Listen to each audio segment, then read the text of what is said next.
RNI ગ્રુપમાં પત્રકાર હિતરક્ષક સમિતિ દ્વારા વડોદરા કલેક્ટરને આવેદનપત્ર. વડોદરાના RNI register newspaper for India માન્ય તંત્રીશ્રીઓ દ્વારા આજરોજ વડોદરા કલેક્ટર કચેરી ખાતે વડોદરાના કલેક્ટર ડૉક્ટર અનિલ ધામેલિયાને આવેદનપત્ર આપીને રજૂઆત કરવામાં આવી હતી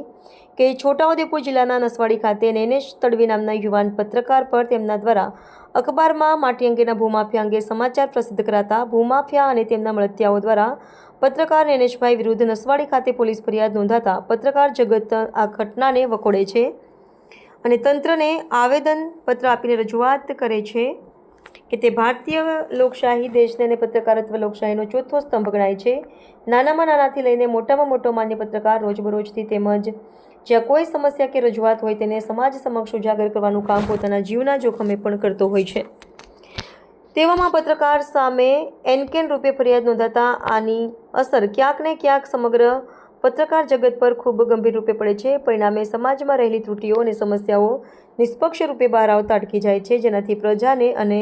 સરકારને તેનો ક્યાંક ને ક્યાંક મુશ્કેલીનો સામનો કરવો પડે છે. આરએનઆઈ ગ્રુપ પત્રકાર હિતરક્ષક સમિતિ વડોદરા દ્વારા આજરોજ મોટી સંખ્યામાં ભેગા થઈ વડોદરા કલેક્ટરશ્રીને આવેદનપત્ર આપી નમ્ર અરજ કરવામાં આવી હતી કે નસવાડી ખાતે નૈનેશભાઈ તડવી નામના પત્રકાર પર થયેલ ફરિયાદ સંદર્ભે યોગ્ય તટસ્થ અને ન્યાયિક તપાસ કરી પત્રકાર પર થતી પોલીસ ફરિયાદ બાબતે પત્રકારોને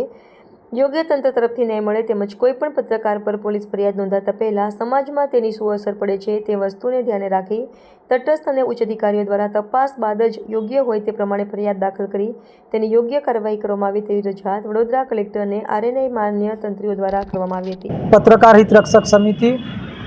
આરએનઆઈ ગ્રુપ એટલે રજિસ્ટર ઓફ ન્યૂઝ ઇન્ફોર્મેશન માન્ય પત્રકારો દ્વારા આજરોજ જે છોટાઉદેપુર જિલ્લાના કલેડિયા ગામમાં પત્રકાર નૈનેશ તડવી પર એક ભૂમાફિયા દ્વારા પોલીસને મધ્યસ્થી રાખી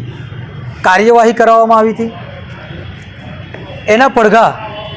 રાજ્યના અનેક જિલ્લાઓમાં પડ્યા છે અને એના અનુસંધાનમાં બોડેલી હોય, છોટાઉદેપુર હોય, અનેક જગ્યાએ આવેદનપત્ર આપવામાં આવ્યું અને તેના અનુસંધાનમાં આજરોજ અમે પણ વડોદરા કલેક્ટરશ્રીને આવેદનપત્ર આપી અમે જણાવ્યું કે સાહેબશ્રી એવી રજૂઆત થવી જોઈએ કે જે ફરિયાદ તો દાખલ થઈ ગઈ છે પણ હવે પછી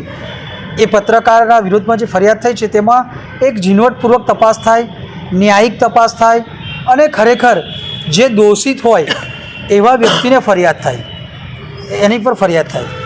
અને જો દોષી ન થાય એ થાય તો એને નિર્દોષ જાહેર કરે એવી અમારી માંગણી છે. અને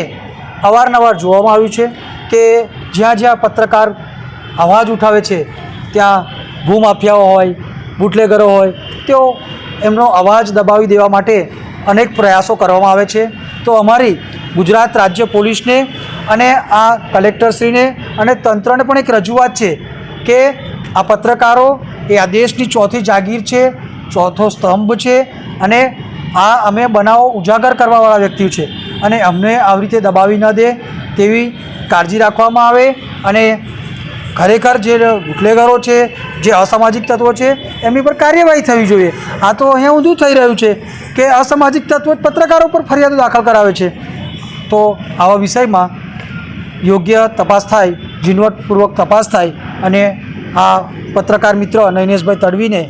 શક્ય બને તો યોગ્ય ન્યાય મળે એવી અમારી આજની રજૂઆત છે.